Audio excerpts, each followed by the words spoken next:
This is London calling in the overseas service of the British Broadcasting Corporation. I have to tell you now that no such undertaking has been received, and that consequently this country is at war with Germany.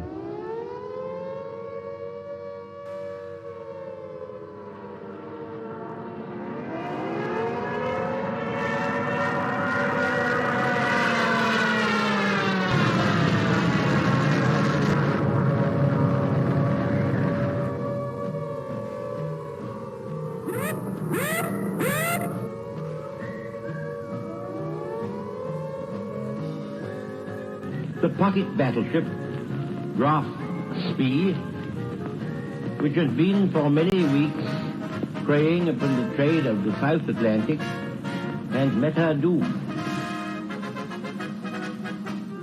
Mother dear, I'm writing you from somewhere in France, hoping this finds you well. We shall fight in France. We shall fight on the seas and oceans. We shall fight with growing confidence and growing strength in the air. We shall never surrender. Hang up the washing on the Siegfried line, 'cause the washing day is here. Whether the weather may be where or fine, we'll just love along. Das Oberkommando der Wehrmacht gibt bekannt. Ein im Atlantik operierender deutscher Flottenverband unter Führung des Flottenchefs Admiral Lütjen im Seegebiet um Island auf schwere englische Seestreitkräfte. Das Schlachtschiff Bismarck hat hierbei einen englischen Schlachtkreuzer, wahrscheinlich Hood, vernichtet.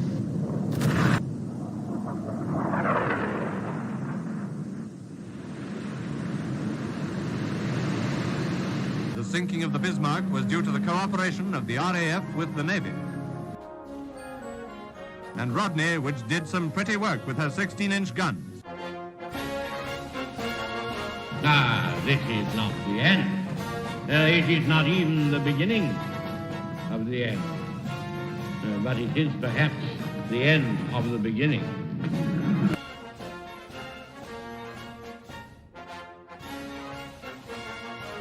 But the Japanese High Command had declared that a state of war existed with Great Britain and the United States.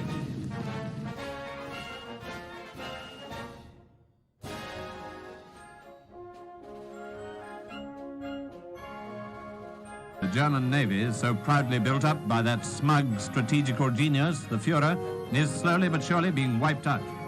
Now the Scharnhorst, the 26,000-ton battleship, has gone to the bottom.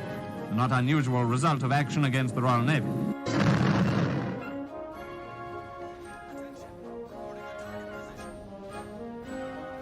Led by a powerful British escort, the main body of the surrendered Italian fleet is transferred from Malta to Alexandria.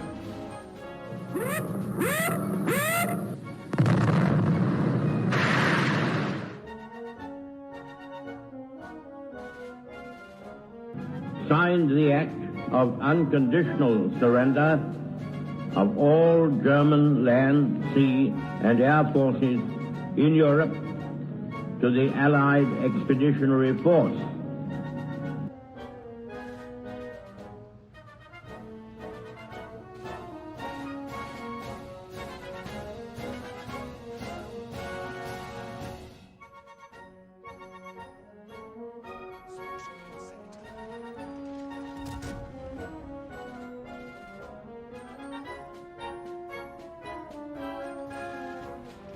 Back across the China Sea for the last large-scale surrender at Hong Kong, where today warships of the Royal Navy ride at anchor in the harbor.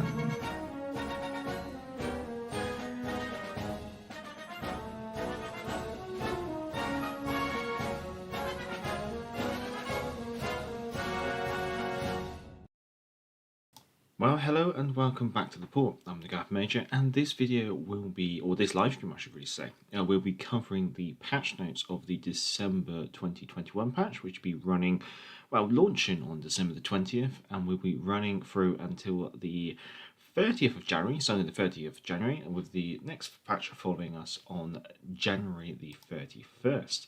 Now, as I've just had my COVID booster jab, so I think I'm well, I'm alive. It's good, I guess you could say. But I haven't really had much time in order to put this stream together. I guess you say I've tried to do what I can, so there won't be any webcam this time, so you don't have to look at my ugly face for a change. Anyway, first of all, I want to start off by let's go through the trailer that they launched earlier today in regards to the patch, and we'll do like just some commentary, I guess, as we go through. So I might pause every now and then, or maybe slow it down and just highlight some things. So we'll just start off with that, and I have switched it to okay. So. Captains, it's holiday time. So obviously this is quite nice. The port being London on the Thames. You've got Tower Bridge in the background, and then also we've got the Minotaur here. And also this quite nicely shows off the camouflage in the Minotaur, which I quite like as well. It does look in keeping with camouflages of the time period, I guess you could say. And this update is as festive as it gets.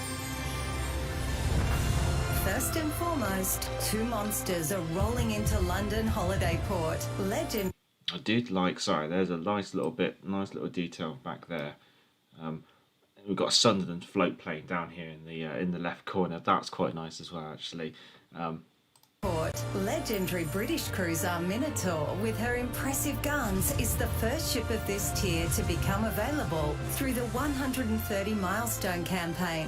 She's flanking the powerful AA suite, wielding and uncrushable Tier 7 Lion. And there we go, there's a nice view of the line as well. And this also, the nice one about this is it shows the other side of the London port. And so this side is all the warehouses and the docks, and it's also got some of the cranes, which are, I guess, well known. They're no longer there, unfortunately. But yeah, it's quite interesting.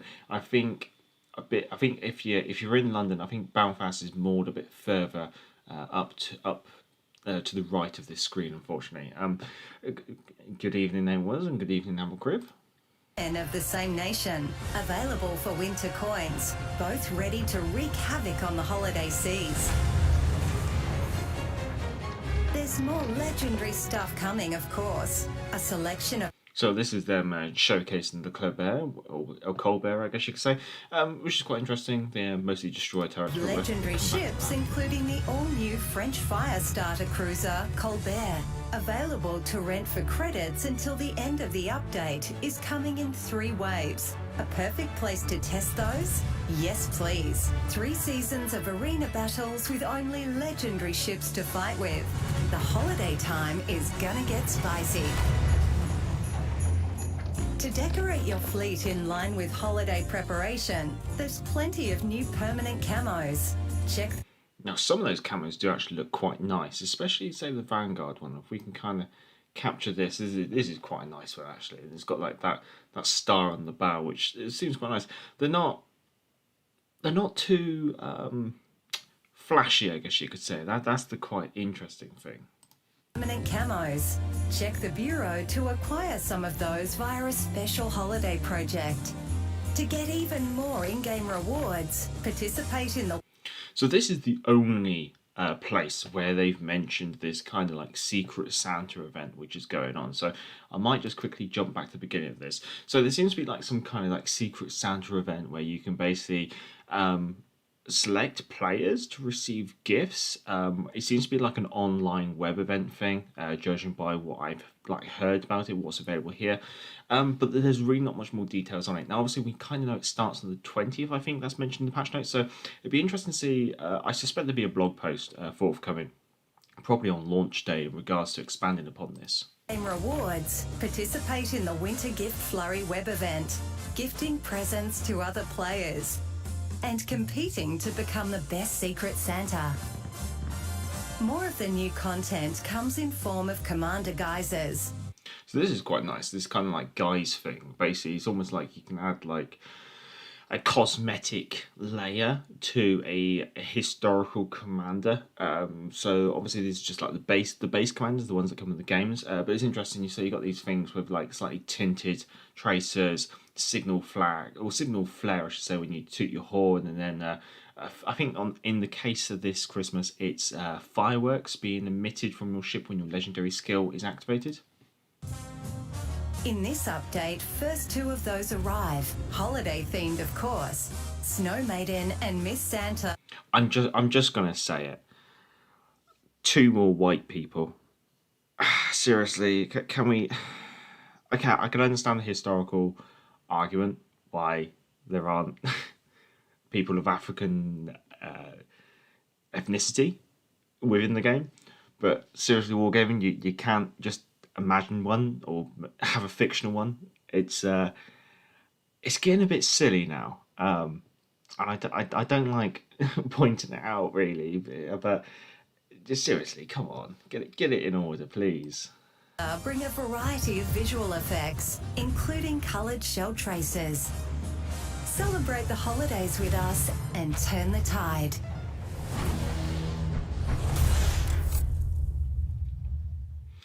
Well, that's the trailer. Generally, the trailer seems to be quite interesting, and we'll just close that down. Don't worry, it's incognito mode, so that's not my general YouTube. But yeah, so we are here at the patch notes. I guess I better let you see the nice shiny intro, and I'll quickly chuck the logos on. There you go. Camel Crib, Colbert's C and D turret firing in both directions. I think they can. It's just obviously the bridge might impede them a little bit. Jeff, so that London town from the 1940s, yeah, it seems to be, or at least that kind of like 1940s, 1950s London area, I guess you could say. And yeah, the London port does look very nice. Jeff, of course, hello Jeff, and the Colbert C and D turrets have to fire to each side of the ship as they're not super firing set, that's true. They might be able to shoot both forward, but yeah, I guess it might be a bit restricted in regards to some of their like broadside angles. It looks like from the arena loading screen as well, for that both turrets have some firing angle to the other direction as well, despite they're located next to each other. That might be a potential, but it might not be. It might be slightly restricted. But yeah, anyway, so now let's have a look through the patch notes. And obviously, starting off, we have the polar bear, which is sleeping. We got King George V, I think, in centre screen, which is quite nice. Anyway, so obviously the patch is dropping on December the 20th at 7 AM to 10 AM UTC, which is the same as GMT as well. Patch size looks to be 2.5 gig, 2,500 megabytes, and obviously they do quickly summarize some of the stuff here. So obviously we have the legendary tier HMS Minotaur comes to campaign ship. We also have legendary rentals, which is okay. I mean, it's been a while since we had legendary rentals, so it seems to be maybe a Christmas thing they do. Now, there's also 3 seasons of arena in legendary tier, which we'll discuss, I guess. It's also wind rose bonuses, or basically snowflakes, as sometimes call them, which you can get on some of your ships, which obviously help with earning the campaign currency. We've already kind of partially covered the commander guises. Also, new camos, web event, which is briefly touched on in the patch notes, I think. And then there's also this redeem code. This is down in the description, along with a link to the patch notes should you wish to follow along, I guess you could say. I might just... No, I should be right. So, obviously important, the campaign is going to run for 6 weeks, ending and basically January the 31st is going to be the exchange date between the two between this campaign and the next campaign. So, first of all, they start covering the campaign. So we've got the Theseus Bane campaign. So obviously it just talks about the Minotaur, and so I'll let you see that. But obviously, I guess some of the things that's obviously worth knowing. Minotaur can have smoke or radar. So as you can have a smoke build or a radar build, we have kind of seen that being teased in live streams. Obviously, she comes only equipped with AP shells. She does apparently have quite a good AA capability as well. And she's quite a strong cruiser on PC. And having a look at PC, what's the pros and cons of the Minotaur? Well, Pros, she's got a good rate of fire, exceptional low detection range, fast turret traverse, great anti-aircraft capability, a bit of a jack of all trades with that AP as well, able to pretty much impact on all classes of ships. She has a great torpedo range compared with some of the best torpedo reload for her tier. She also has access to a specialized repair party. So you know how the Edinburgh has an increased repair party at tier 7. The Minotaur probably have something very much on par for a legendary tier, maybe even better. She also can be equipped with radar, and there's potential that she might be able to stealth radar, obviously dependent on her detectability in the game. And also she looks like she can have quite a reasonable range, at least she does on PC, but the downsides of the Minotaur is obviously going to be her armor and her citadel. She has a very large citadel size. Her initial shell velocity is not amazing, so maybe at long ranges they might be a bit floaty. As we kind of said, she's lightly armored, and that could mean that her turrets will be easily disabled. Now also torpedo tubes are potentially exposed as well, so they could be knocked out. And obviously she can't have the radar and the smoke at the same time. It's either or, which is, I guess, probably stops her being a little bit too strong, I guess you could say. Now, as you can kind of see, it's 130 milestones, but one of the things they kind of say here is they're trying to make sure that they're not limiting themselves in ways that legendary ships can be introduced to the game. So obviously we've had Global XP, we've had the Bureau, we're having a campaign. I guess what comes next would probably be Steel. So obviously it could be in the near future, it could be in the long-term future, but it does seem like they're not restricting themselves on how they're introducing legendary tier ships to the game. The only thing they're probably restricting is probably directly for doubloons, but we'll have to wait and see. So, into the Theseus Bane, I do have this actually as an image screen, so you can have a look at that while I quickly go through it, but let's have a look at what some of the more important things are. Well, if you don't get Amity backing, you are looking at getting 24 promotion orders, 2 insignias, 2 commendations. I think the Santa crates are worth mentioning, so you get 7 secret Santa crates and 1 super Santa crate, and then also you do get the patch and the background.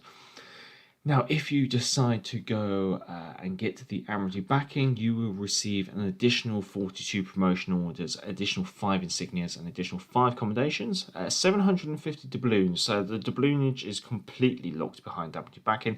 You also get a further 15 secret Santa crates and 5 super Santa crates, and of course you do get the Minotaur. Now, it is proposed that the Minotaur will be coming as a Bureau ship in the January 31st forward patch, which does mean that if you do get the Minotaur as part of this campaign and then complete the Minotaur Bureau project, the end reward of the Minotaur Bureau project will be 50 million credits.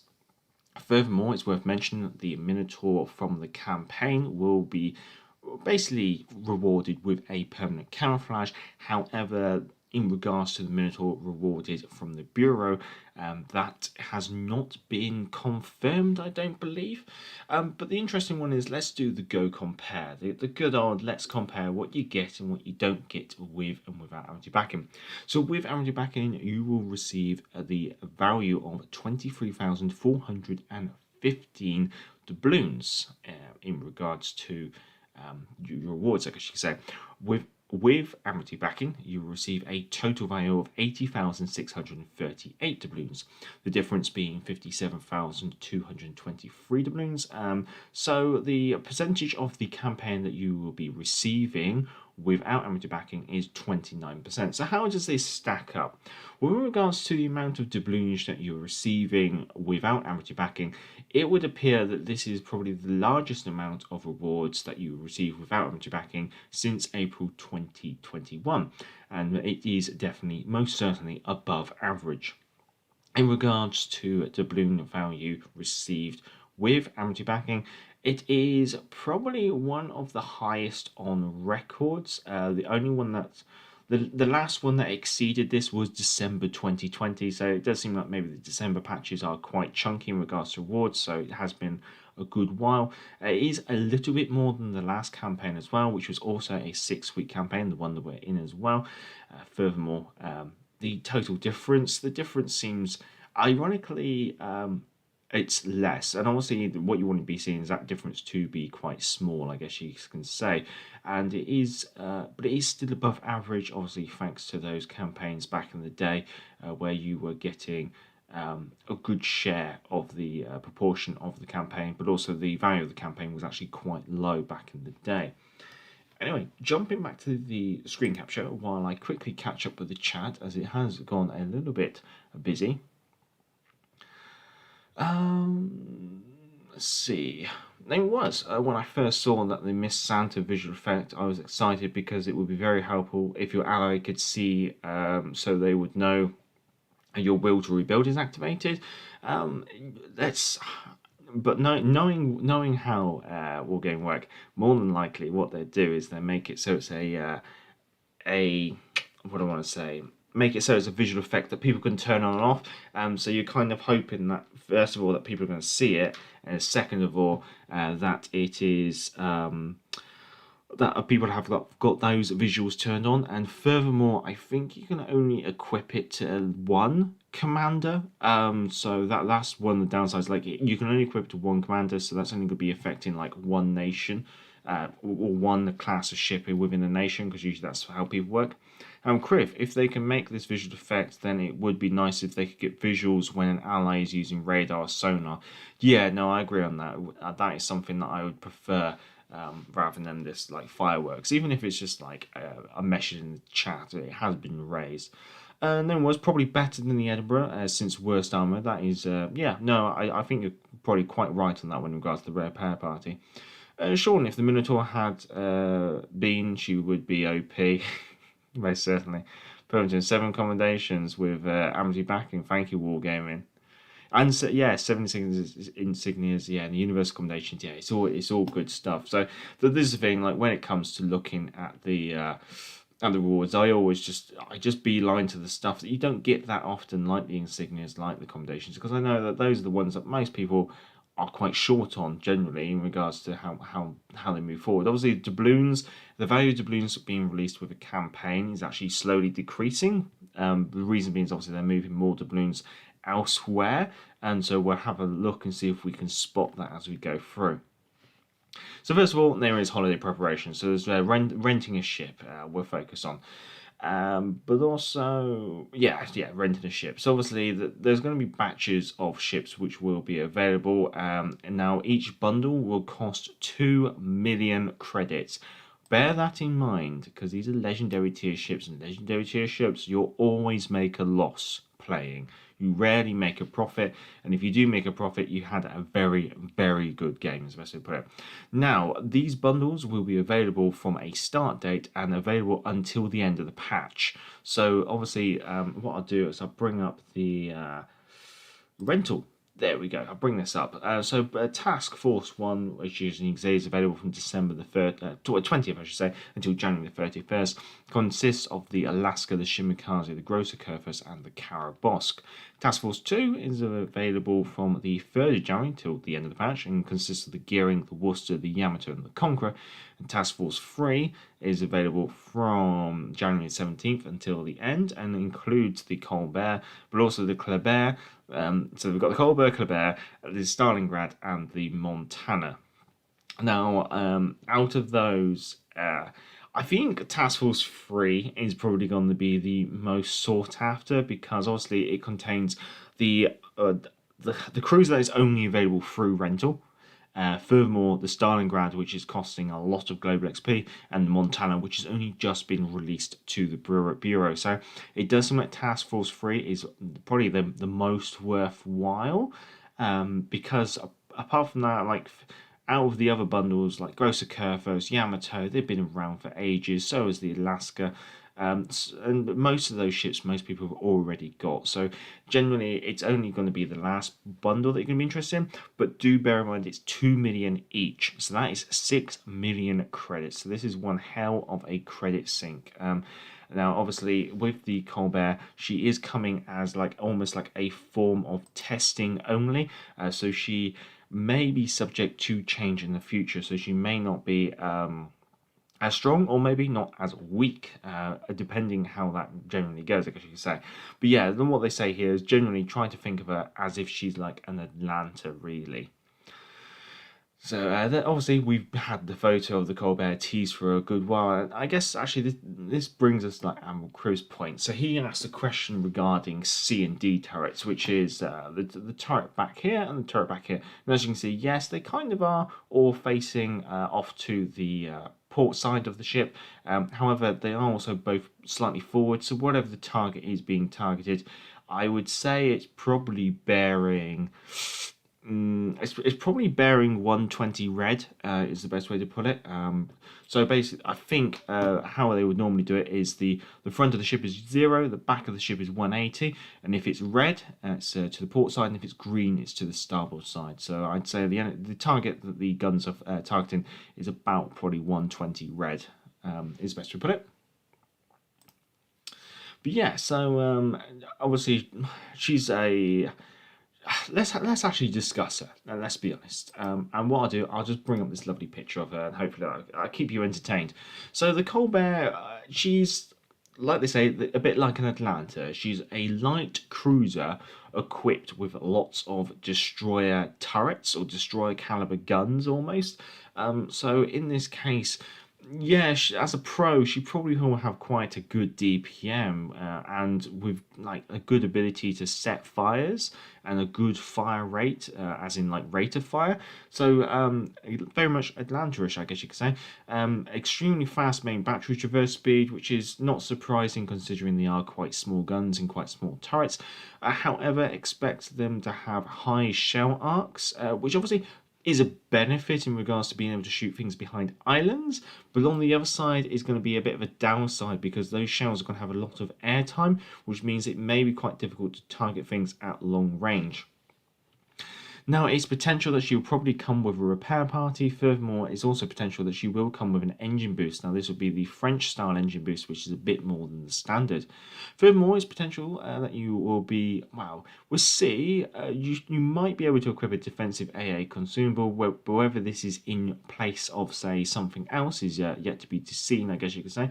It looks like she will have a reasonable speed, or quite good speed, I could say, and quite a good turning radius as well, and also probably good concealment, which is not really surprising considering she will have a short gun range because of the caliber of those guns.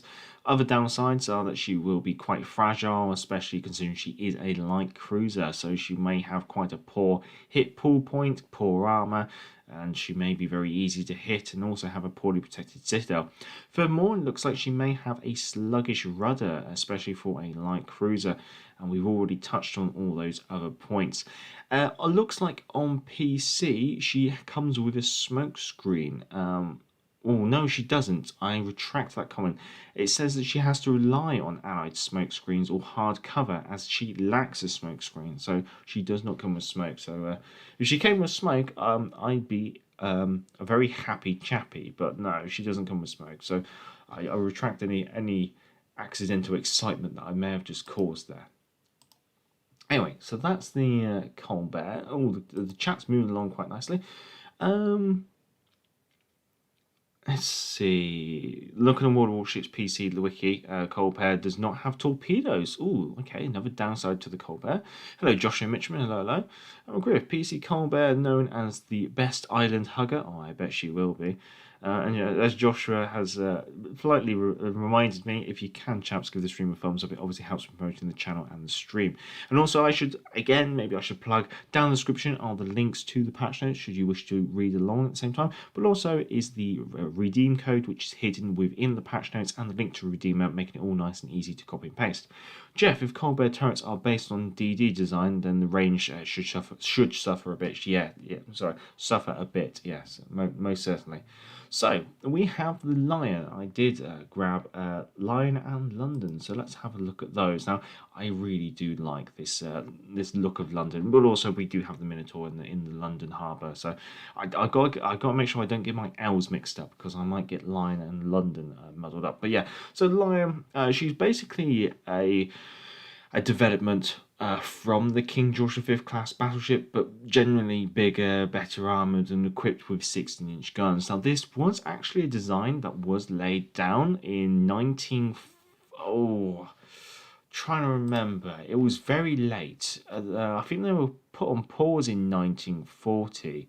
So they're laid down before the breakout of World War II. However, with World War II obviously happening, their continued development kind of got put on the back burner. First of all, they were put on hold, and then they were eventually cancelled with only really Vanguard, which was being kind of like Vanguard was kind of like a quick build battleship, and I think the secondary battery turrets, which were intended for the Lion class battleships, were actually used on Vanguard. That's where Vanguard's secondary turrets came from. Because those secondary turrets had been originally ordered for the Lion class battleships. So obviously, what are the pros and cons of the London? The Lion. I knew I was going to mess it up at some point. So Lion.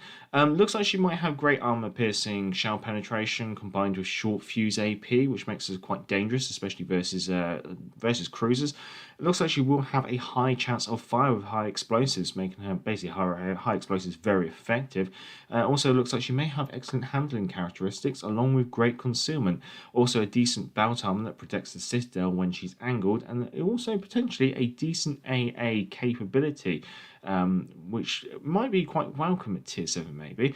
And also looks like she does have access to a specialized repair party, which will obviously recover more HP, and also let me just pause it when it comes to the Lion. There we go, I'll just pause it. There we go. And then also looks like it will also recover more of, say, like citadel damage as well. Downsides, though, however, are obviously because of this not great heal and this great armor, she will have a low health pool, and also potentially may have a weak torpedo defense. Also, the armor will be quite vulnerable when she's broadside on, but then when isn't it? And also looks like she might be quite susceptible to cruiser high explosive spam. Furthermore, it looks like she may have poor firing angles in general, which means that she may have to expose her be a bit more broad than she would want to be in order to bring all her guns to fire on target. So very much maybe like with Vanguard, pick your moments, as best we put it. Also, her size and length means that dodging torpedoes may be quite difficult, and she has an average top speed for the tier, but it's not fast enough to chase down some ships, so she might be quite average speed, I guess you could say. And then also, let's have another quick peep. There's the Minotaur, and there's lovely London. I do like that in the background. Anyway, back to the screen capture, and I can now close down that internet tab.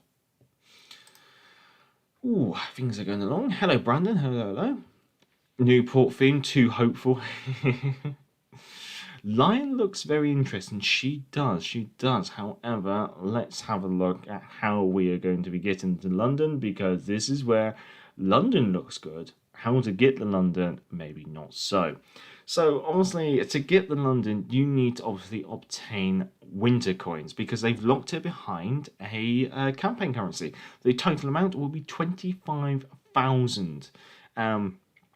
So basically you can achieve these coins by completing missions, redeeming wind rose bonuses, and playing and ideally being successful in arena, but also acquiring Pacific Crate bundles. So as you may have noticed, I have some lovely tabs at the top. So let's jump to this winter coin tab, where we talk about where it talks about how we can actually get these winter coins, because obviously the patch notes don't go into enough depth. So, first of all, you'll be receiving winter coins by playing in legendary tier battleships, cruisers, and destroyers through individual missions. These missions will be reset every Monday, and you cannot catch up on them. Therefore, if you miss a week or miss some of the missions in a week, then you won't be able to catch up on them. Now, these can be completed in standard or versus AI battles or arena. Now, either only in arena. So it does seem like maybe you can't complete both sides of the cards, but that's not really too much of a surprise. And obviously these missions can be completed 6 times, basically once per week. So these missions, let's start off with the legendary battleship. So so this basically is like what the mission's going to be and it will reset every week. So mission 1, completing, basically it's pretty much the same. It's completing standard battles versus AI, complete standard versus AI, standard battles versus AI in legendary tier battleships, or there's arena in legendary battleships. So either deal 650,000 damage or get to 650,000 damage in standard battles or AI, or arena, or win 2 games in arena. Destroy 8 ships in standard battles versus AI arena, or get 1 win in arena, and win 3 battles in standard battles versus AI arena, or win 1 battle in arena. So if it hasn't really given away the clue here, it is basically they've made the card slightly easier if you play an arena. So I guess they're trying to tempt as many people into playing an arena in order to get these coins. Obviously, it's going to be a legendary tier, and legendary tier is one of those tiers where you don't make a lot of money. Anyway, on this card, obviously, you will get an additional 150 coins if you complete the card. So that means this is 750. So it's 750 per week for legendary tier battleships. It's a very similar story when it comes to cruisers. This is linked down in the description should you want to check it out yourself. So what I'll probably do is try not to go through it in too much detail, but obviously it's the same in regards to whether it's arena or standard battles versus AI or arena. So basically deal 550,000 damage, and then there's the 2 win side, destroy 8 ships, and then there's 1 battle, win 3 battles and win 1 battle. So again, enticing you to play arena more. But obviously, also, it generally entices you to try and play legendary tier ships as well. And then there's the destroyers. So this is, again, you've got the first half of the card, which is in standard versus AR arena, and then you have the second half of the side of the card, I guess you say, which is in arena only. 400,000 damage, destroy 8 ships, win 3 battles, or the arena side of the card only is win 2 battles, win 1 battle, win 1 battle. So yeah. Generally, when arena's happening, it's going to be easier to complete these cards and earn these coins through playing arena with legendary tier ships. It's different, I guess. They're kind of painting us into a corner. If you want Lion, you're going to have to play legendary tier ships in arena. So I guess it depends how much do you want Lion. Alternatively, you can do it. So if you have the Minotaur, every week you will be able to collect winter coins through a mission card. Now, is this just once? Or does this reset weekly? Introduction.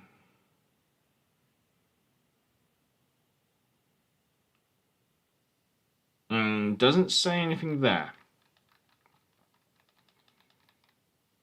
Available from the 20th to the 31st. Maybe this is only completable once. But then, oh no, I think it resets weekly. Because completing the Escaping the Labyrinth mission will reward you an additional 500 winter coins. Total winter coins per week is 2,500. So I'm going to take it that this resets weekly. And so basically this is just play the Minotaur. In standard battles versus AI or arena and get 45,000 damage, 45,000 damage, 45,000 damage, repeat, rinse and repeat. Basically get a lot of damage. So if you have the Minotaur, it does make it probably easier to get the Lion. So obviously this is probably enticing people to boost some of the campaign or boost at least all of the campaign. One thing they have mentioned in... have they mentioned it here? Yeah, here. So please note that Lion can not be obtained for free in our estimations. At the very least, you will need to acquire amateur backing and complete the campaign during the 5th week. So that means you need to boost at least 2 weeks of the campaign. I'm going to quickly grab a calculator. Sorry, I've left my calculator at work. There we go.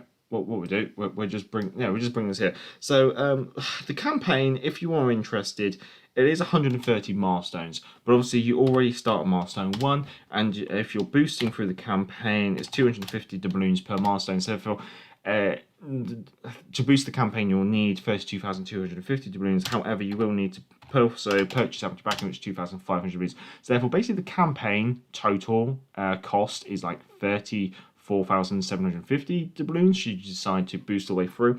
However, what they're saying here is that you need to complete the campaign during the 5th week.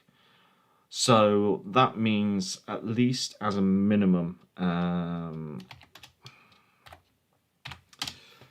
it's usually about 20, isn't it? So you need to, probably maximum, say, need to, oh wait, oh boy, that's a bit too much. You need to at least spend 10,000 doubloons in order to complete it. In 5th week maximum, you might be able to get away with, say, spending only 5,000 doubloons. So basically, they're saying that the cheapest you'll get the lion will be about 7,500 doubloons.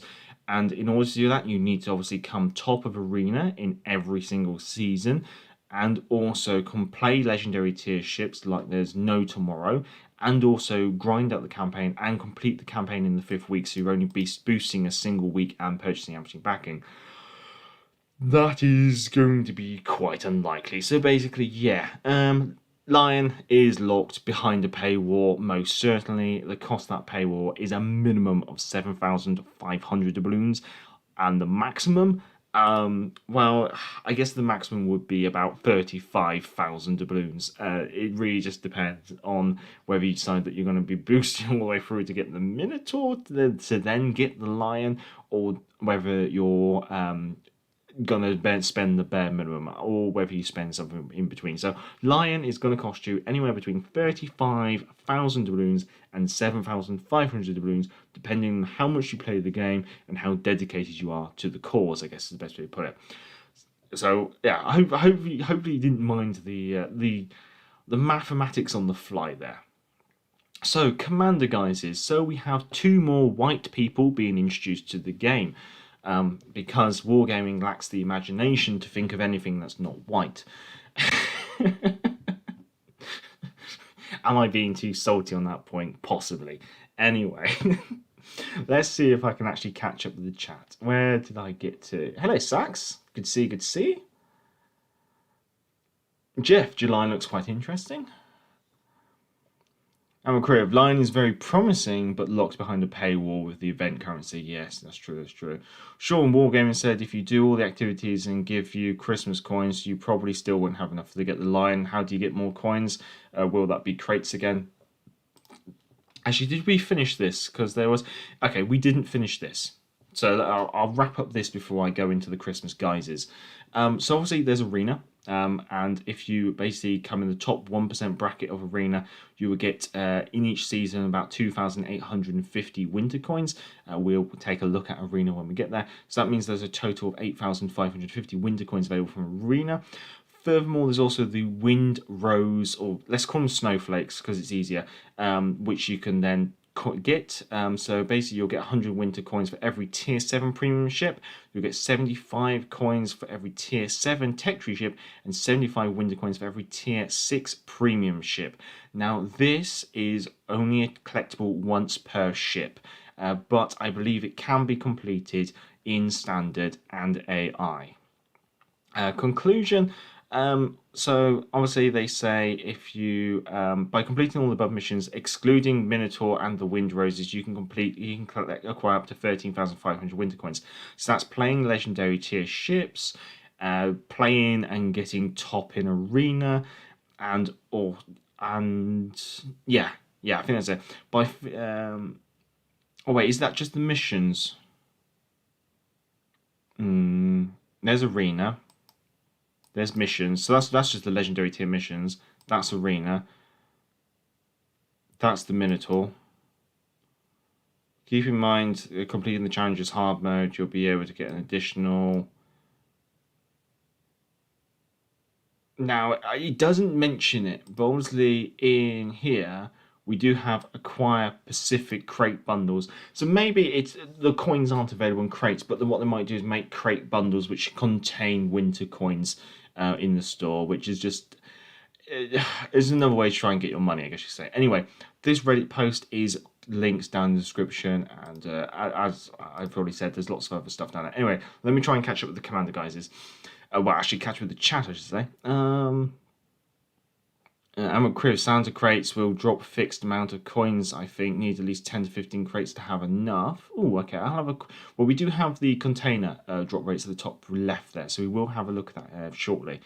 Thing was, I don't have to worry about tier 5 ships and crates with all the ships since I own them all. You cheeky devil. Vaz, I remember last year I only had to buy 10 Santa crates to get the Lenin. I imagine it would be the same this year. Okay. Brandon, I do like that they allowed the challenges in arena, but at the same time, it's legendary tier arena. I know, legendary tier is one of those like, do you want to get kicked in the teeth while you play? Because that's how legendary tier kind of treats you, really, and especially, I think, as someone may have mentioned earlier, legendary tier rentals. Does that mean we could see more potato players playing legendary tier, as if we didn't have enough, I guess you could say. Vaz, I say, why not do legendary arena? It's always a cluster, a fustercluck because of the stupid power-ups. Imagine a crow first with 5 HP regens. Ugh. Sean, arena in my eyes is who can get to the HP pickups first and get free in a battleship, become unsinkable. Exactly, yeah, quite a lot of people saying exactly straight after that one. Hammercraft, to be honest, the missions in standard or AI will be easier than win a battle in arena. Actually, you might be right there. Yeah, I think it depends, maybe. If you're in a division and you can trust your division mates, then you might like win quite a lot. However, yeah, like you said, if you're playing solo, maybe the standard or AI challenges will be actually easier. Then as well, 3 Karabosks will be quite the force, or 2 Karabosks and a Kleber, or Jeff, 3 Alaskas, Arrow 3 reversing Yamatos. And divisions are allowed, yes. Might go to the local zoo and ask if I can buy a real lion for 10,000 doubloons. Pixelmug, good evening, and good afternoon. Yes, hello. Randy Chang, at least Miss Santa has clothes on. That's it, Randy. Always seeing the silver lining. Well, if I want to get to the top 1% at Christmas, I better tell the family I can't make Christmas dinner with family. I've sold my soul to wargaming. Oh, very true. Anyway, we'll get to arena when we get a bit further down. But obviously, so first of all, we're covering this the commander guises. So I'm gonna have to quickly just have a sip of water. So these guys is almost just like a cosmetic overlay that you can add to the historical commanders in game. Okay, yeah, you get to look at them, whoopity-doo.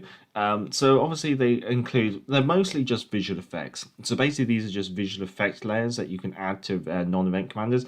These include a signal flare when you sound your horn, a colourful tracer for your main battery, and fireworks for legendary skin activation. Whoopity-doo-dah.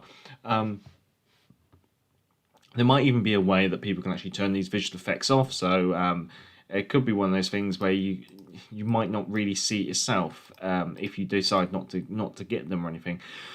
Now, I believe these are available for winter coins. There we go, during this update. So obviously it's another thing to spend winter coins on. Now, this one is available for American and British battleships, and there's another one which is available for Soviet and... It says European. I suspect they mean Pan-Europe with that one. Unless... Yeah, no, it has to be Pan-Europe. So, unfortunately, Japan... Well, unless... I don't know. Is that going to be Pan-Europe, or is that going to be Pan-Europe and Italy? And Germany? That's interesting. So does this mean that potentially... like worst case scenario, it's not applicable for Italy, Germany, Pan Asia, and Japan, and then I know it's like quotation marks. Best case scenario is that it's not for Japan and Pan Asia, I guess you could say.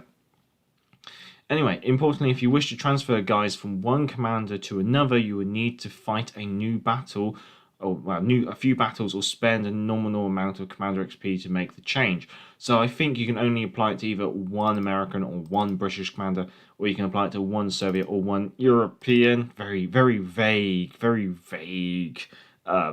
reference commander. So there's 2 guises, and you'll be only aiming able to add them, like each one probably only to 1 commander. Okay, fair enough. London Port. We've already I've already kind of shown this, haven't I? Let me just. Oh no.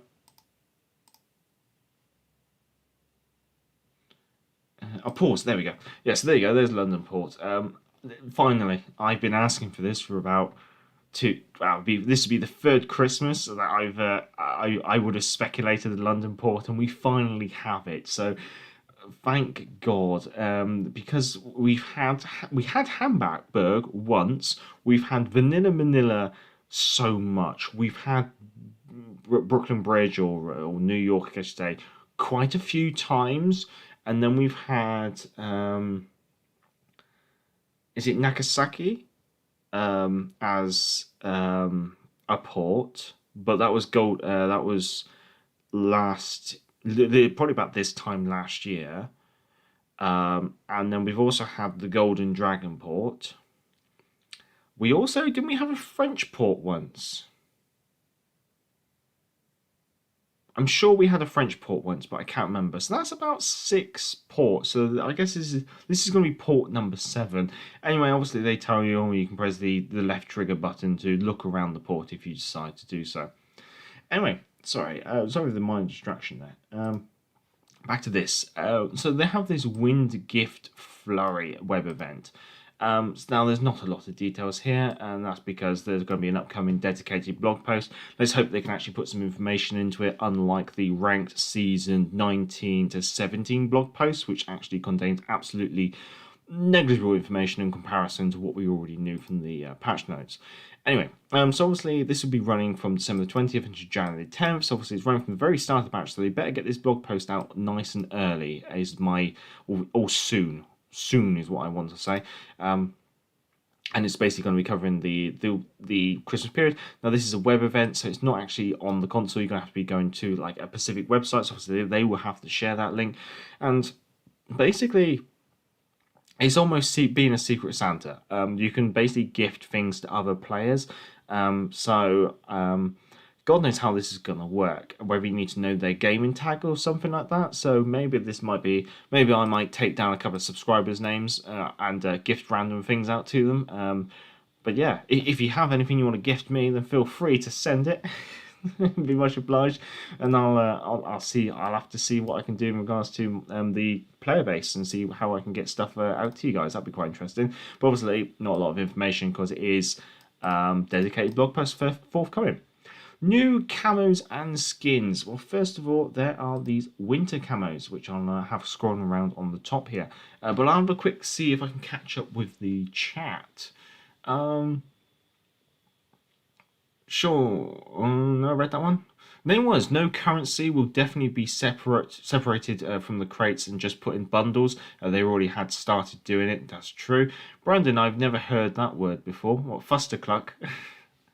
I think there's Rimmy Down Under. He's an Australian streamer. That's where I've heard it from. I haven't watched Rimmy for a good while. I might have to check on his channel at some point. Vaz, it looks like the coins won't be in crates. Damn then. Then it was shame no female voiceover, so I can replace the normal voiceover. Okay, yeah, no, I can appreciate that point. If you wanted, yeah, voiceover would have been a bit more appreciative, I guess you could say. Amel Criv, okay then, so I get the Lion 2022 Xmas of Global XP. Well, we're still waiting to see how the Lenin will come back. I think, well, we might see if she's in those containers in a bit. Brandon, might be pan-European or only Euro DDs. Yeah, that's what I was thinking. Like, is it Germany, Italy, and pan-Europe, or is it just pan-Europe? It's a bit vague there. Vaz, that port may be the best looking yet. Yeah, no, it's been a while. And then is the French not part of Europe? Oh yeah, French as well. My apologies. No, they must have raised the white flag, says the name was. No, I just forgot.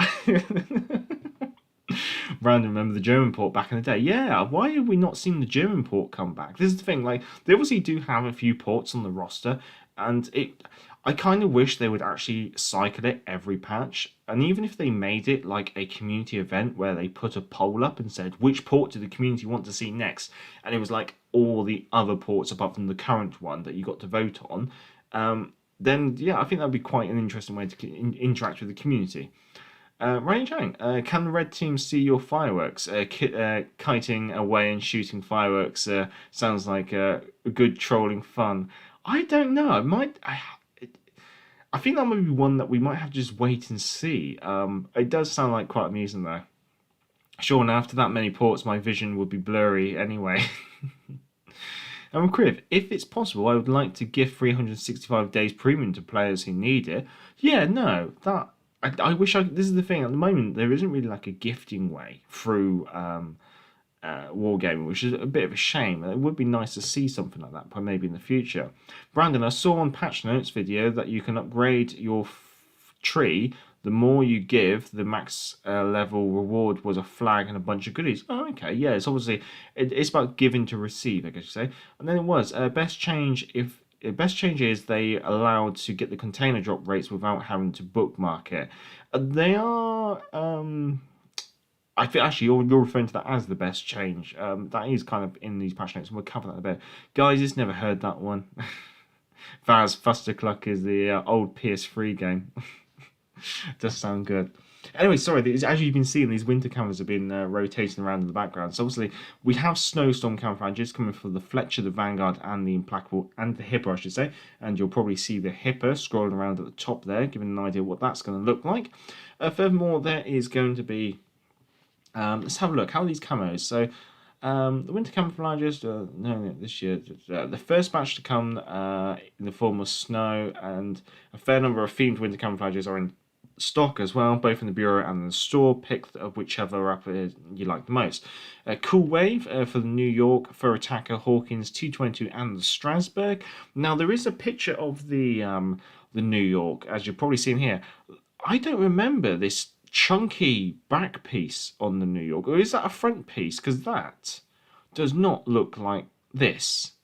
So I'm not sure what's going on here. Like this New York is a fat boy. Like a really that.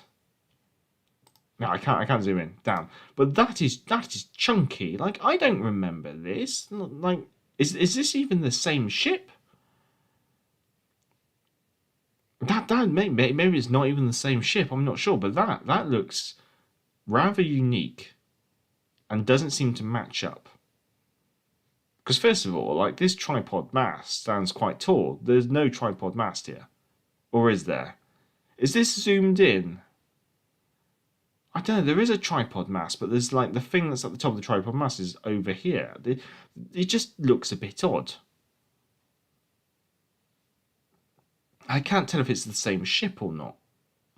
Anyway, I'll let you guys like decide whether or not you think that is... Oh wait, this whole time you can't see this, but yeah. I've been a muppet. But yeah, sorry, it's this chunky thing here. There is a tripod mast, but we can't see what's on the top of it. And it just doesn't seem to match up, which seems a little odd. I'll let you chaps decide whether or not it is the same ship or not. It might be, but it just seems a bit odd. Anyway, Seal of Winter includes the Dallas, the Icarus, the Nuremberg, and the Normandy, and we do have the Icarus here, and that actually does look quite smart. I do like that.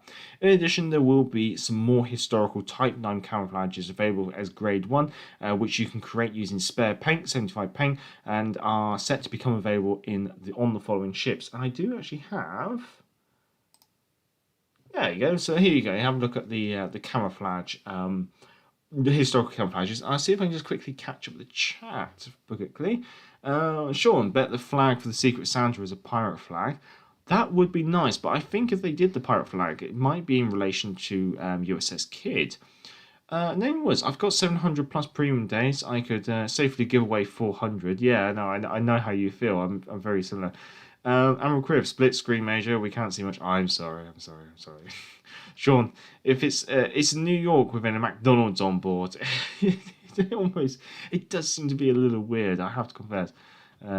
Neymar takes some of those. Yeah, Jeff would quite happily oblige himself to some of your day's premium name. It was, if only there was a way to actually do it. Anyway, as you'll see in these historical camouflages scrolling across the top, for Japan we have the Akatsuki, the Nagato, the Imagi, and the Kagero. For the United Kingdom we have the Queen Elizabeth, the King George V, and the Vanguard. For the USSR or Russia we have the Bogey, the Kiev, and the Udaloli. Now some of these actually do look quite smart, I have to confess. I might just quickly speed through some of these. But yeah, they are looking quite nice. I do like the look of some of these. The Russian ones are quite nice. Even the Japanese ones are quite smart. The Queen Elizabeth looks really quite nice. I'm not completely certain if that's historically accurate. Another Russian destroyer. Vanguard looks intriguing. That looks very nice as well. And then the Japanese, and then more Russians. I just wonder if they got the KG5. There you go, there's the KG5. KG5 does look very nice, actually. And all these image captures are thanks to the same Robin, who much obliged and posted them up on the public Discord. And yeah, very nice, very nice. So, Holiday Bureau, I might as well keep these up and let you read the patch notes down in the bottom there. Holiday Bureau, new year, new project, makes sense, right? With the special Holiday Bureau project, you'll be able to acquire the festive permanent camouflages for the Fur Attacker. Let me just quickly pop those on. The Fur Attacker, the T-22, the Normandy, a skin for the Vanguard, crates, credits, and more. Obviously, we'll hope, fingers crossed, we'll get more information about that soon. Anyway, on to... Let's see, I've got to make sure I get the right one. There you go. On to 2 new containers, Secret Santa and Super Santa 2022. Now, let's go to the drop rates first. Let's accept all these lovely cookies. Right, so here we go. Here's the 2 containers. So we have the Secret Santa container and the Super Santa container. So we'll just expand both of these. So with the Secret Santa container, let's see, 4 holiday camos, credits, Globe XP, promotion orders, days premium, insignia, accommodation. So you're mostly going to be getting camos, then it'll be credits and Globe XP, then promotion orders and days premium, and then a very low chance of getting insignias accommodation. So nothing super exciting, or that's like at a good rate, I guess you say. Ships which are available for the basically a very low percentage. We have the G101, the Iwaki, the Yubari, the Julius Caesar, the Hagid, Nikolai I, basically October Revolution, Krasny Krem, Gremshansky, Okoknik, Texas, and the Marblehead. Iwaki's interesting. Yahagi might be interesting. She hasn't been available since the campaign last year. Julius Caesar's quite interesting. I've made it disappear somehow. Oops. Krasny Krem's already available in the game as Globe XP. Gremshansky might be of interest. Yeah, no, there's some interesting ones there. And if you already own a ship, then that can drop from this container. The ship will be removed from the possible drop list. All premium ships have the same drop chance within the premium ship category. And let's see. What's more, guaranteed system is active on the Super Santa containers, so not the Secret Santa containers. So there is no guarantee of getting any of these ships, regardless of how many crates you open. Okay, so almost just think of them as maybe a little bit of a surprise. Really, honestly, I just wouldn't bother with these. It's the best way to put it. Super Santa 22. Let's see. So the highest drop rate is 22 camos. There's 8 promotion orders, 40 days premium, 25,000 Globe XP, 1 accommodation, 1 insignia, 2,200 doubloons, 22 promotional orders. That's okay, all right. Winter skins recognized. So winter skins have a 5% drop rate. And these are basically the winter skins which are in the store right now. And that's the Gneisner, the Alaska, and the Lightning. So that's the white and grey kind of sides with the red decks, I guess you say. Now, there's a 7% chance that you will receive a Tier 4 or 5 premium ship. These include the Julius Caesar, Nikolai, October Revolution, Krasny Krem, Gremshansky, Okoknik, Texas Marblehead, Yahagi, Dunkirk, De Grasse, Agil, Prince Eitel Friedrich, Graf Spee, T-61, Duke of D'Aosta, Leon, Matsu, Molotov, Makarov, Warspite, Exeter, London, Gallant, Arizona, West Virginia, California, and Monaghan. There's a 3% chance you'll receive a Tier 6 premium ship. The Charlemagne, Terrebelle, Scharnhorst, Muchen, Z39, Z35, Duke, basically the Abruzzi, the Ashitika, the Ashashio, Balshansky, Orkan, Poltava, Leningrad, Hood, Nelson, Duke of York, Cheshire, Cossack, Florida, Atlanta, Indianapolis, Boise, Flint, Sims, Kidd, Benham, Charles F. Hughes. Oh, why do you want the cheer? Right. Stop it. Stop making things disappear. There we go. I need to stop selecting things, but yeah, like Charles F. Hughes and the Sims. Oh, whoopity-doo. Well, just play the Benham, seriously. Right, a 0.45% chance of a Tier 7 premium ship. This includes the Gascon, the Champagne, the Odin, the Prince Eugen, the Siegfried, the Roma, the Suzuki, the Massachusetts, Georgia, Tirpitz, Otago, Moloch, and Alabama. Now, I'm going to stop there. We're going to skip over this. So winter skins will be coming as grade 4, so you won't have to spend any paint and upgrading them. If you're already in the ship, then basically they will be removed from possible drops. All items within the category have equal drop rates, so basically it's all covered off. If you already have a ship out of those, so basically the drop rate of getting that category is X percentage, and then the chance of getting a ship within that percentage is basically broken down into the separate percentage. And basically, if you already got in the ship, you're not going to get it again. Now, these containers, as it contains the guaranteed reward system, you're guaranteed to receive a ship in your 40th container if you are unlucky. Every time you receive a ship from the container, including the super prize ships, the guaranteed counter resets. This is almost like what we saw with the Black Friday containers. However, super ship prizes cannot be received in guaranteed ships. So, the super prize ships, which you are not guaranteed to get through the 40-day system, or 40 crate system, I should say, are the Belfast, the Ognovoy, the John Bar, the Wichita, the Okachov, and the Knetsov. Also, super prize wise, we also have 100,000 doubloons, which I think, and then was lucky enough to receive last year. Also, 360 days of premium, 160 promotional lists, 10 insignias, and 30 universal accommodations is like a bundle as well. Now, in regards to the super prize ships, they cannot be received in the guaranteed ship system, and yeah, there's more expansion when we go here. So what's more, guaranteed system is activated on the Super Santa containers, meaning that you will get a ship at least every 40th crate. However, it's not in use for the rarest ships, basically those super premium ships, like I said. In fact, we strongly advise against hunting those ships intentionally, because the amount of people who were whinging last year about the Leningrad. It is, was it the Leningrad or was it the Key? The Key, I think it was the Key, which had like a ridiculously low drop rate.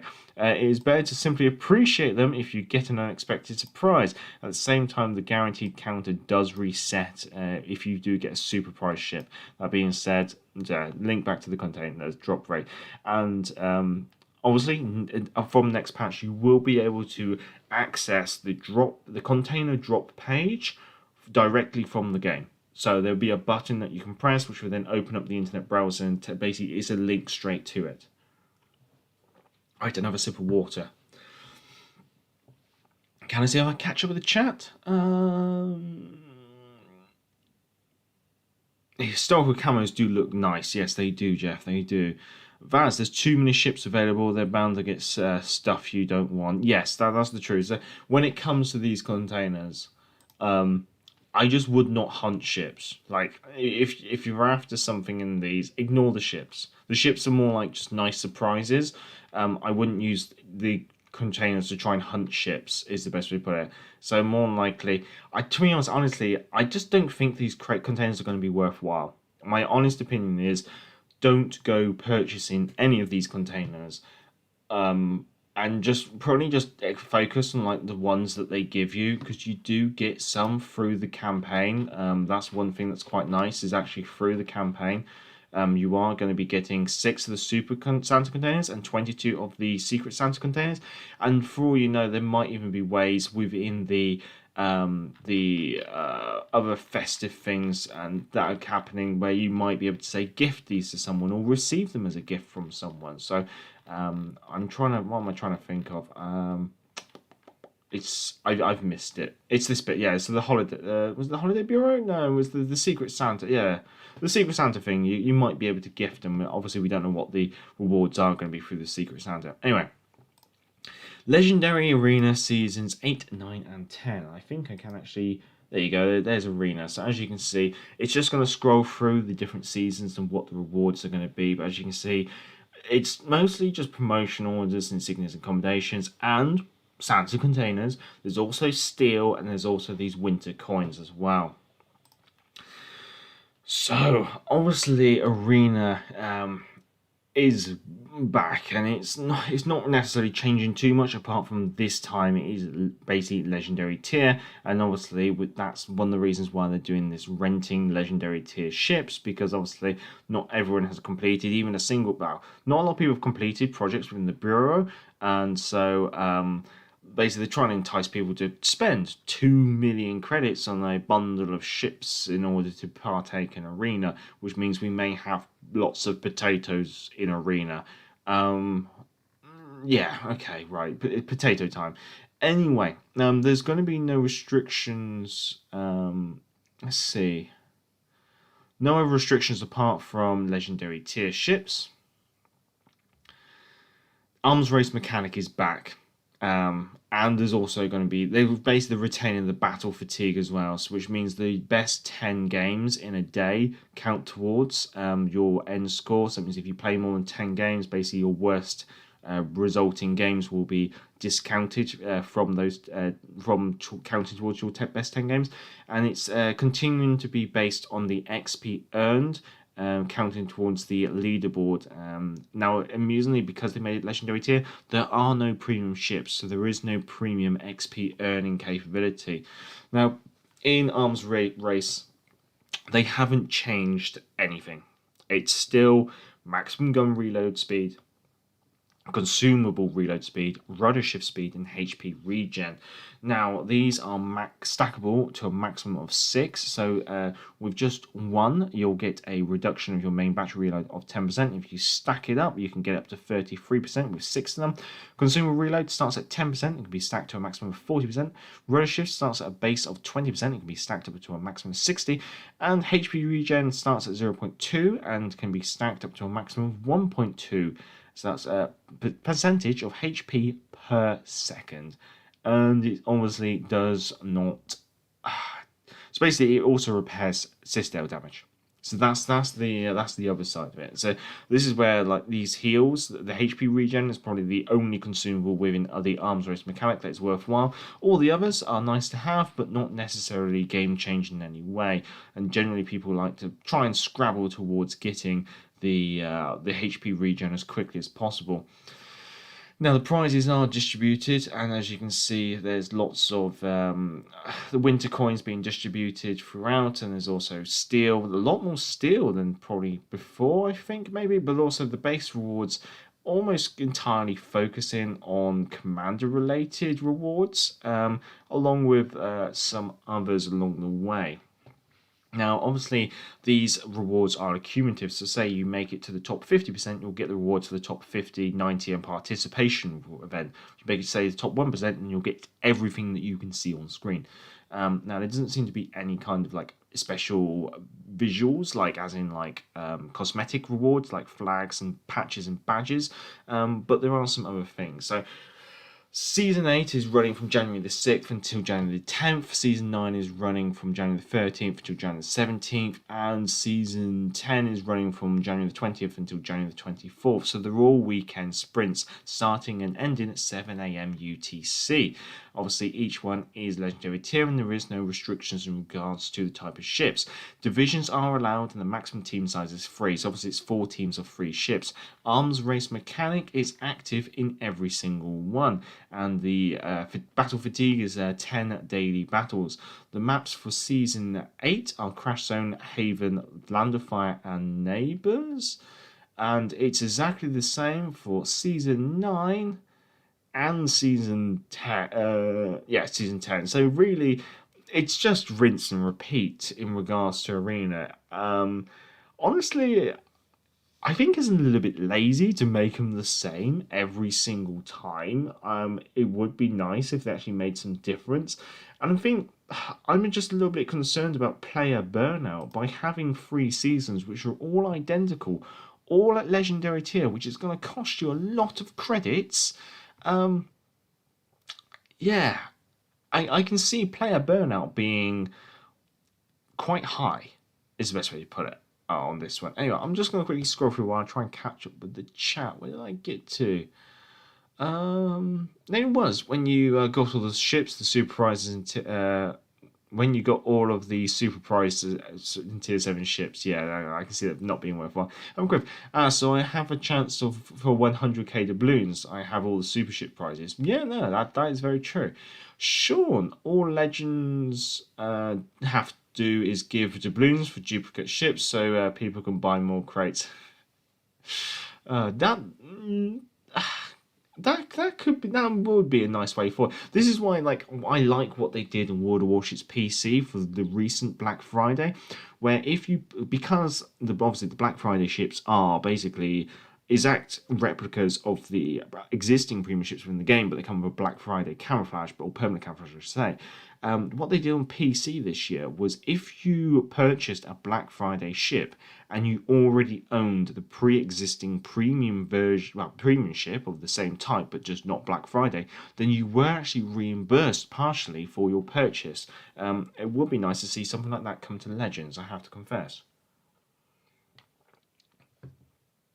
Right, then was the only attractive thing here is tier 6 ships, and within those only the German premium ships and the Flint is attractive. The others already have you already have the good stuff, I guess you say. Griff, I bet 70% of players never read the patch notes, especially the part where Wargaming says don't spend too much money for the super prize. Wargaming is saying don't spend money or trying to get the super prize, honestly. Vaz, what Chris says, I bet the percentage is even higher than 70%. Well, let's be honest, I'm a very small channel. so even I think even if all the CCs got together and tried to echo this, it's not going to reach probably a large percentage of the community, I guess say. Right, 7% seems a bit low. I'm always assuming 90% don't read the patch, engage with Discord community, or watch YouTube CC. That I would like to know the numbers, honestly, because yeah, I think you might be somewhere maybe partially correct there. Randy, I just assumed we're all just huge nerds here, self-selecting overachievers, the 10%ers. Sean, I would change the consumable reload to turret traverse buff instead. Yeah, or even if they made it reload and turret traverse, like a combination, very much like Madden space trait. Criv, I like to keep up with the news. I don't want to be the guy who's asking Facebook every day when is the next update coming and why my Asian torpedoes don't hit DDs. Oh god. Oh god. There's a reason why I don't follow the Facebook World of Warships Legends community. I think I followed it for a month and I gave up because I couldn't stand reading some of the people's questions, honestly. Jeff, no arms race period. Keep it simple. I would like to see that, honestly. Randy, I keep saying keep HP regen in, but give it a limit to the green bar. Yeah, like if they kept the HP regen, but it did not heal Citadel damage, then I think that would be quite nice. And I think that should be the same with Will to Rebuild as well. Like Citadel damage, the enemy has taken the time or taken the effort to pick out your Citadel and heavily damage your ship. So therefore, you shouldn't be rewarded for being broadside and playing like an idiot by healing your Citadel damage. I think Will to Rebuild, HP regen from arms race should not heal Citadel damage.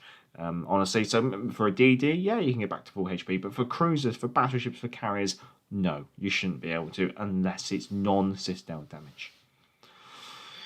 Right, I've caught up with the chat and we've gone through the arena, so let's have a look at new ships. And this is where, honestly, I'm not that excited. Like, both these ships seem to be, honestly, not that exciting. So first of all, we have a new steel ship coming this patch, and it's the Tier 4 American Russian cruiser, the Murmansk, which is basically a 1944 refit version of a Omaha class cruiser, which was basically lend-leased to the Russians. And so the only benefit of it is it basically is a fully upgraded Omaha with better AA.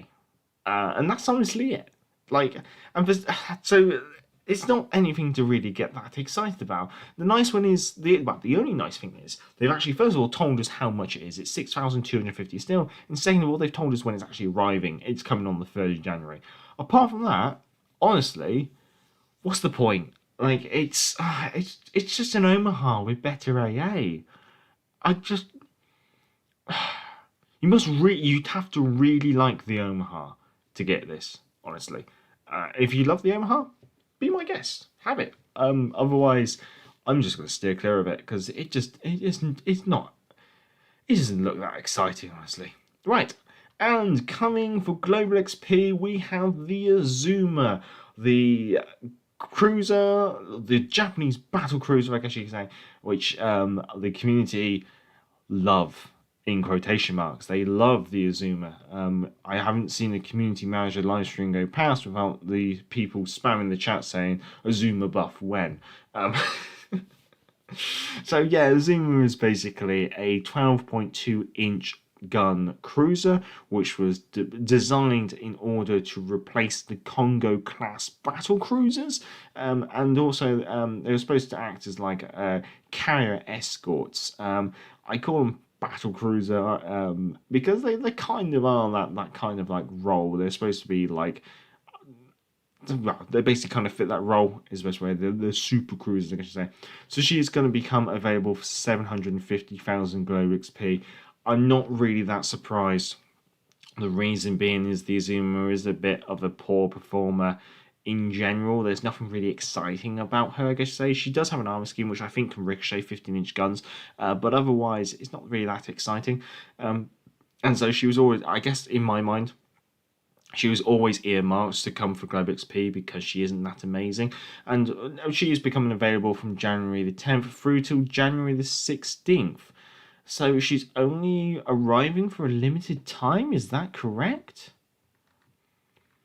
My favourite part here is obviously a large cruiser for longer range engagements. She has a large HP pool. Right.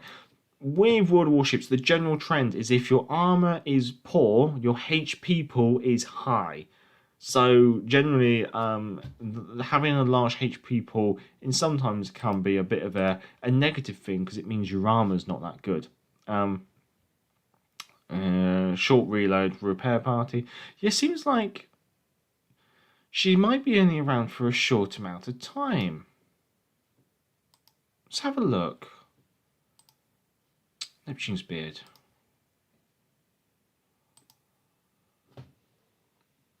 Yeah, it looks like she's only available for a single week, maybe. Okay. Interesting. Balance changes and miscellaneous changes. So obviously we're seeing some buffs and we're also seeing some nerfs as we go through. And we're also seeing some changes to how aircraft carriers or aircraft interact in the game. So first of all, we got a buff for the Kansas and decreasing the reload. We've also got a buff for the Shirisatsu, which decreased main battery reload. Buff for the Genevi, reducing the main battery reload time drastically. Like drastically. You got to remember these are high caliber guns. They're being drastically reduced, so their DPM is going to go up a lot. Furthermore, they're also increasing the torpedo range. So pretty much okay. This first of all, and they're doing the same with the Minsk. So I scroll down to see but so what this kind of means is like, what was the point of the alternative Russian destroyers if they're just going to do this? Because they've just introduced a whole entire tech tree for the Russians about having these longer range torpedoes, and then they've just gone and given those longer range torpedoes, obviously once fully upgraded, to the existing Russian destroyer tech tree. And then they've improved the guns on the existing Russian destroyer tech tree to the point where the Russian existing tech tree has the same torpedoes and a lot better guns. These guns are going to be really good guns. Like, that's a second and a half off your reload. That is going to buff your DPM up a lot. I haven't even contemplated this. Like, sorry, let me just Apologies, you're seeing my assets there in the background. Let me just quickly, let's open up this spreadsheet. Has that worked? Yes, right. Tier 6 DDs. Where's the Minsk? There's the Minsk. Artillery, reload. Let's drop this. At the moment she's got a 5-second reload. Not now, thank you. We've got a 5-second reload. So she's got a DPM of 114,000. So she's got a very good HE DPM. What's that, like fourth maybe? And a very good AP DPM. Let's change that reload to 3.5. So now the Minsk will have the same DPM as a Benson. Okay. And she'll have an AP DPM on par with the Mass. Those destroyers are just becoming incredibly gunny. And let's see, the torpedo range. Where's torpedo range? Here. Go up to 6 kilometers. So you still can't stealth torpedo that well because your detectability is quite poor. But I think if you use Gleaves and Bay, you might be able to do a bit more with this. Obviously, you haven't got, say, the same range as the Kiev. But that's interesting. Let's do the same with the Tier 5s. So there's the Gnevi. There's the Gnevi. So let's see. Current reload is 5 seconds. So the DPM is above average for HE. It's a bit below average for AP. So let's make that, what is it? Well, they're changing it to a 3.5? Yeah, 3.5. So let's just change that to 3.5. Where does our DPMs go? You're now second best HE DPM to the Mahan. You then have the best AP DPM. And also the best fires per minute. That's the other one. Your fires per minute is going up quite a bit. Let's do the same with Tier 6 DDs. Let's have a look at the Minsk. Where's the fires per minute? Best fires per minute. So the Russian DDs are almost becoming the go-to gunboats. If you like gunboats, the Minsk and the Gnevi are going to be absolute monsters after this change. So yeah. So is it a welcome change? Like, were these destroyers underperforming? Yes. But I personally think that this change is just a little bit too quick. It's a little bit too much of a jump, I guess you could say. Also, they're saying her reload was 5.2, but my spreadsheet said 5 seconds. So I don't know quite why there's a slight difference. You never know anyway. Let's have a quick look. Jeff Mobhead's still better. Yeah. Emerald Quiver, Murmansk is an option to use Russian commanders on the United States ships. Can be interesting to do a reload buff with Ivan Lightfoot. Possibly. Sure, Murmansk comes with commander called Stolen American Shipski. Emerald Quiver says, shoot Stanium. Jeff. Vaz, they really had to think hard about what strengths to write down for the Azuma. Probably took them a couple of days. Yeah, no, that's very true. I thought you'd be excited about the Azuma, Vaz. Jeff, wow, Gnevi and Minsk are now very good. I like both before this buff. Yeah, they know, like, are getting a bit ludicrous, I guess, right? Jeff, great point, Major, in alternative DD line. Well, thank you. Randy, Minsk is going to be so fun. Yeah, Minsk is just... It's going to be nuts as well. And as Jeff says, like, Minsk was already quite good fun. And we'll go RIP alternative Russian DD line in Leningrad. Yeah, no, I mean, Randy, unlike Benson, Minsk guns won't see the crazy mid-range fallout. And also, the Minsk guns are 130 mil guns, I think, whereas the Americans would be 5.2 inch. I can't remember. I'm not very good at converting the two. Sean, Russian bias maybe? Yeah, potentially. Vaz, my poor Leningrad, I know you mean. And Jeff, T61 is trembling. Well, T61 still has sonar and smoke, so the T61 can still smoke up and sonar shoot a Russian DD if it tries to close in. Snop is getting nerfed. Her AP is being reduced by about a total of 950 per shell. So that's going to reduce her overall broadside weight and stuff like that. That's the only nerf this patch, apart from the nerf to aircraft carriers. And honestly, this was needed. I am a bit of a carrier player at times, and honestly, I think this was needed. Squadrons should no longer be able to spot ships through an island or through smoke, obviously if the smoke or the island is in direct visibility. Thank God. I mean, this game has been out 2.5 years, and we finally get it where aircraft can't see through islands. Finally, honestly, this needs to be fixed. Another one, squadrons don't spot other squadrons in the same way, so if there's an island or smoke in the way. Returning squadrons that are at unreachable heights, usually within the first few seconds of starting their flight, back to the mothership, don't spot other squadrons. So basically, if they're outside of being engaged by AA, they're not spotting. So again, that's a very good change. Now, the ship to play and the plane to ship visibility values have been a point of contention. Yes, they have been. They've been a point of contention since the game was released, because I never understood how a plane could see through an island, but your guns couldn't shoot through the island at the plane. I mean, at least make it fair. And Kriv, those Russian 130mm guns are too precise and high velocity to give them godlike reload, but I'm happy for them. I know what you mean. Anyway, so it looks like a drastic... Yeah, basically, yeah, I'm glad about this change, honestly. Sound changes. They've added support for custom aircraft sounds for the Halloween camo for the August von Passport. And also, for those of you who have, I don't know, who want this, now your space skin ships will make pew-pew laser noises when you fire your guns. I have all these cosmetics turned off, so I hope you're happy now. But yeah, I'm still going to have it turned off. Bug fixes. They muffled the standard menu after entering a battle. Animation of switching Bureau project, playing back when there was no actual switching, has basically been removed. Bureau main screen focus returned to the first project instead of recently viewed one. It's mostly the Bureau. And that was losing her gun sound if she has the Halloween skin equipped and with Halloween cosmetic turned off. I never experienced that, honestly, and I am one of the players who does have the Nauser in the Halloween skin with the Halloween cosmetics turned off.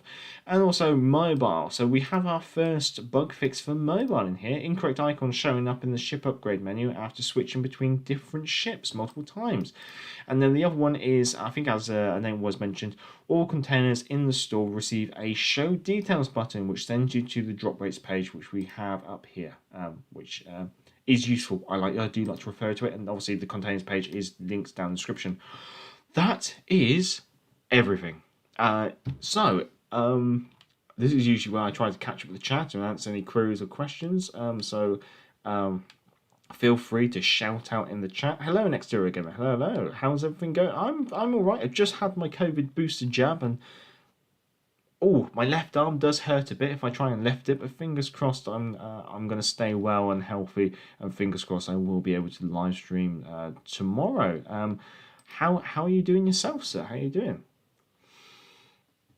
And this is usually where I like to put a little bit of Colonel Bogey's March on, but I don't think I can. No, I can't. I might be able to.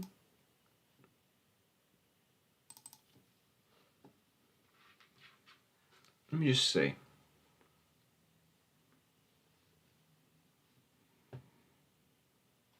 Just put it on repeat.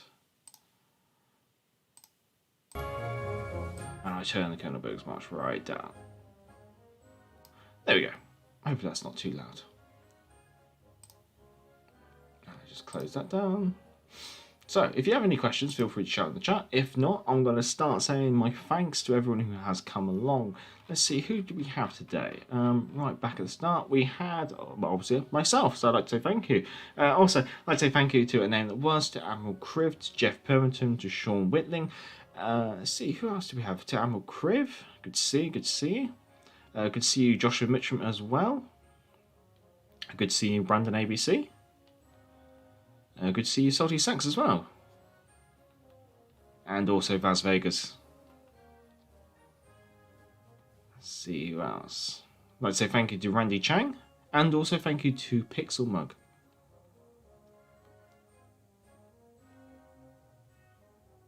see. Do we have anyone else toodle along today?